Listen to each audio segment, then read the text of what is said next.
Hello friends, நல்லா இருக்கிறீங்களா? பாருங்கள், இது கல்யாண முருங்கை இலை தோசைக்கு பேஸ்ட் அரைக்கிறேன். அதாவது விழுதாக அரைக்கி வச்சுக்கிறோம்.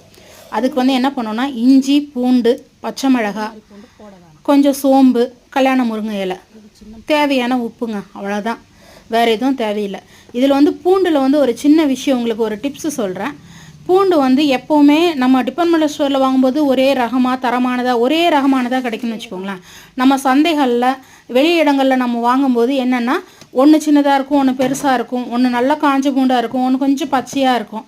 அது நம்ம வாங்கி வந்தோன்னா நம்ம தரம் பிரித்து வச்சுக்கிறோம் இல்லையா? அதில் பெரிய பல்லு பூண்டு இருக்கிறதெல்லாம் கார குழம்பு, பருப்பு குழம்பு, இது மாதிரி குழம்பு வகை வைக்கிறதுக்கு நம்ம உரித்து யூஸ் பண்ணுறதுக்கு வச்சுக்கலாம்னு வச்சுக்கோங்களேன். சின்ன பல்லு பூண்டெல்லாம் நம்ம இது மாதிரி ரசத்துக்கு அரைக்கிறது, சட்னி கரைக்கிறது, இஞ்சி பூண்டு பேஸ்ட்டுக்கு இது மாதிரி யூஸ் பண்ணிக்கிடுங்க.